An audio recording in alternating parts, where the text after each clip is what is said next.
Hi guys, in this video I'm going to give an overview of the SynthMaster 3 user interface. Let's start off with loading our default preset by clicking on this preset name. A menu pops up here, and we can either choose the init preset, we can load the default preset, that's what I'm doing, or we can also load a random preset. We can also load a random preset by clicking on this button. For instance, if I click, it just loads a random preset. Anyway, I'm going to go back to the default preset and explain the user interface. Initially, we start off with the tab view. In the tab view, I see all of the layers in my preset as a tab, horizontal tab. And by clicking on these tabs, I can switch between layers. And similarly, for each layer, I have the sound generation sources, oscillators and modulators. Again, they are displayed as horizontal tabs. And then we have the modifiers, the filters, and the wave shapers on this side. On this side of the screen, we have the modulation sources. And on this side of the screen, we have the layer general parameters, the layer routing, layer effects, sequencer, and the arpeggiator. If I click on the track view, this time SynthMaster 3 shows us all of the layers as a horizontal list.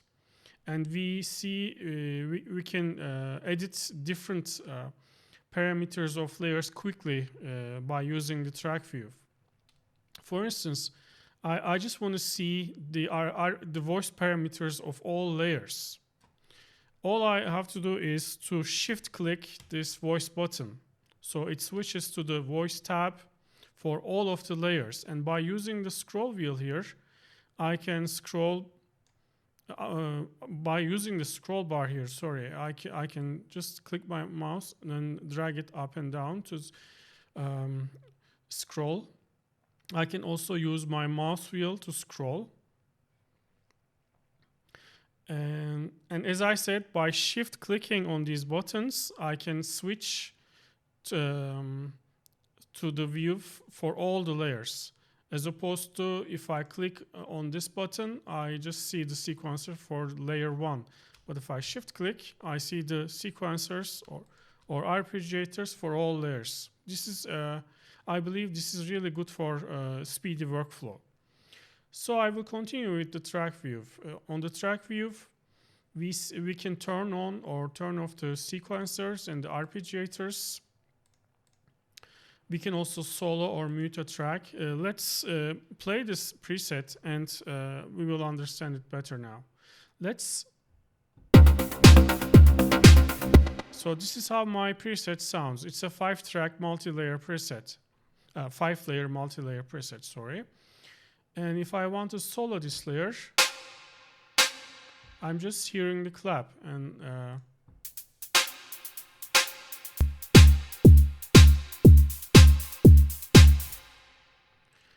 or if I want to listen to all of the layers but mute this one.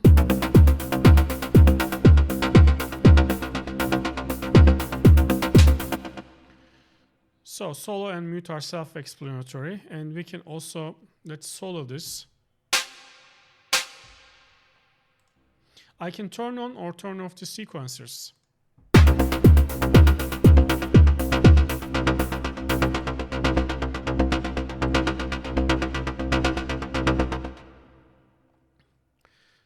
So also on this track view, I can edit sequencer parameters. I can even zoom and edit the sequencer or the arpeggiator in more detail by using this large pop-up window. And similarly for arpeggiators, I can do the same. I click on this zoom icon and I can edit the arpeggiator in further detail. And we have layer voice and unison parameters here. And we have the keyboard and velocity zones for the layers on this tab. I'm going to talk about these in further detail in my layers video. So I'm not going to go into further detail. I will just switch to the mix view. And on the mix view, this time layers are displayed as vertical lists. And on these lists, I see all of the layer effects, insert effects, as you see. And also I see the layer send amounts. And here on this side of the screen, if I click on the effects bus, I see the two global parallel effects buses. And I can control the send amounts of the layers. I can control the send amounts of the layers by turning these knobs.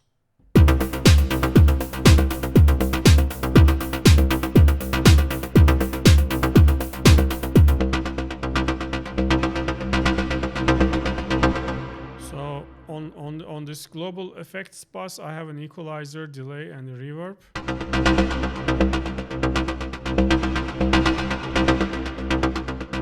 Also on this layer, I have 5 different effects.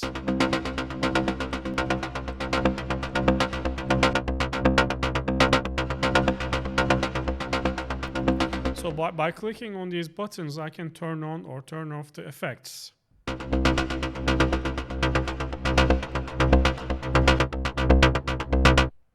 And using these undo and redo buttons, I can undo or redo my last edits. And here it displays what kind of change. As you see, it just undoes my recent edits.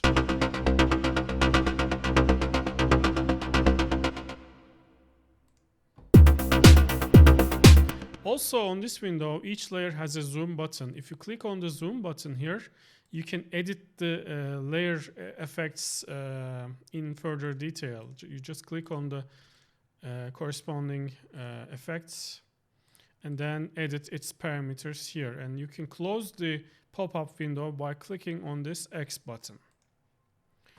Okay, so let's move to the browser.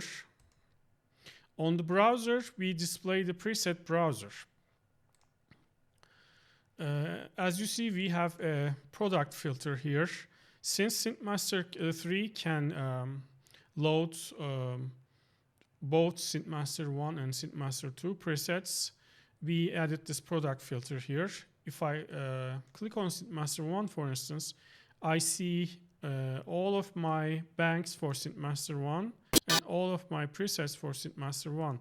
And similarly, if I click on SynthMaster 2, I see all of the banks for SynthMaster 2 and all the presets for SynthMaster 2. I can go further and filter further. For instance, I can also filter by author. So these are the authors that have created presets for SynthMaster 2. If I go back to SynthMaster 1, here, this time the list changes. And also the bank changes. The author and bank are filtered by this product here. Here on the preset lists, we added a really nice feature to preview presets. Here, next to each preset, you see a play button. So if you move your mouse over the play button, like this, you instantaneously hear the presets preview. These previews are the previews that we created while adding compatibility for native control standard. So we just decided to add the preview feature in NKS to SynthMaster 3 itself. And this is how it works. You just, if the preset has a preview, you're going to see the play icon. And if you move your mouse over the play button, it's just going to play the audio preview without loading the presets. And if you want to turn off this feature, you can do that. Just click on this cogwheel icon, enable preset preview, and you say no, and it's gone. As you see, it doesn't display anymore. And to load presets, you can click on a preset to load it.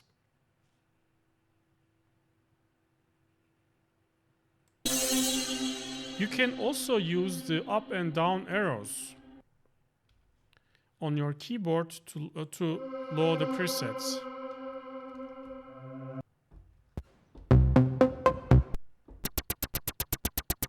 Right now I'm using my MIDI controller to play the presets, but you can also activate the built-in keyboard, your PC Mac keyboard. To enable the keyboard, we go to settings. We have lots of settings. User interface. And here, enable keyboard. I just click on this button to turn on the keyboard. There's also there are also two useful user interface settings here. One of them is enable pop-up windows. Yeah, let's do that. So that's, as you see, it just enables the operating system's pop-up windows for controls. This is actually, I believe, better than displaying here. Because by using the operating system's pop-ups, we can actually display more information, and we will hopefully do that. And also there's another setting here, reverse mouse wheel. You can, by clicking on this button, you can reverse the behavior of the mouse wheel. You can reverse it if you want. That's also useful. So I enabled my keyboard, built-in keyboard, and I go to keyboard. As you see now, I have the keys displayed here, the letters. So if I'm now using my PC keyboard to play.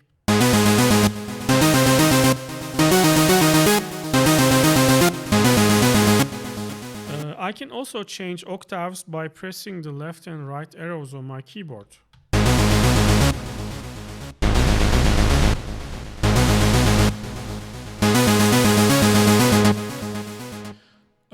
By the way, I can also change the display octave here. I'm just going to right-click. When I right-click, I see the arrow here changes to left and right. So I'm just going to start from octave 1 here.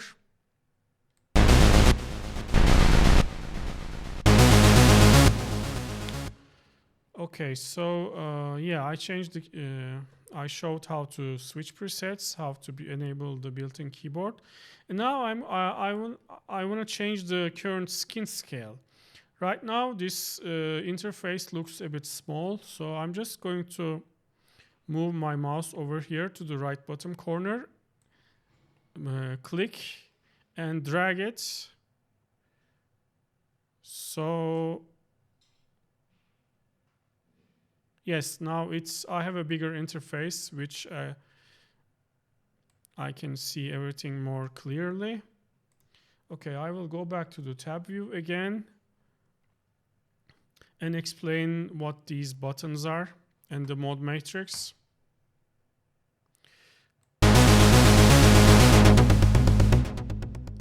So these buttons are the modulation sources. You can click on them and you can easily drag and drop the button to create a modulation source. And when the modulation is created, you see the modulation amount for this knob, for this modulation source, and you can also edit the modulation amount from here on the mode matrix. You can also edit the modulation curve here easily.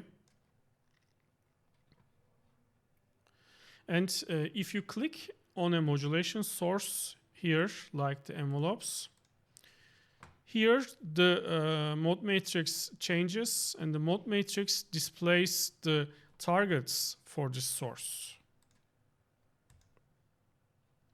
As you see, I can also click on a knob. As you see, these knobs, this one, this one, this one, they have some. They have a highlighted ring circle around them. So this indicates that they are being modulated. So if I click on this cutoff, I see that it is being modulated by two different modulation sources. And again, here, if you click on a mode matrix entry, it switches to the corresponding source here. And if and also it switches to the corresponding target here.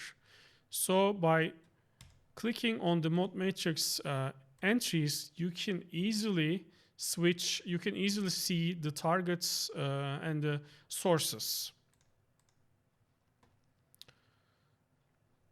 And here, if you click on the info button, you can edit the preset metadata, like the instrument types. These instrument types are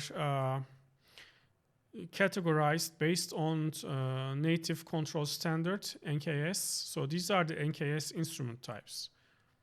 And you can edit the instrument types of your presets from this tree view, and you can also add attributes. You can select multiple attributes and multiple types, and similarly you can add styles. You can add multiples, and by here when you init a new preset, here the author name is filled with the name of the registered user, which is Bülent Bıyıkoğlu. And you can also fill up the bank name, the company name, and the description.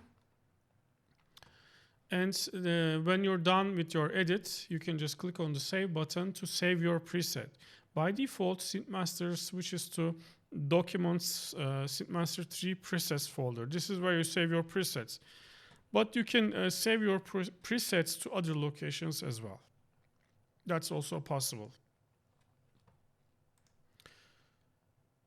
So I think this summarizes the interface introduction. This is how the SynthMaster interface works. In the next chapter, I'm going to talk about the modular architecture of SynthMaster 3.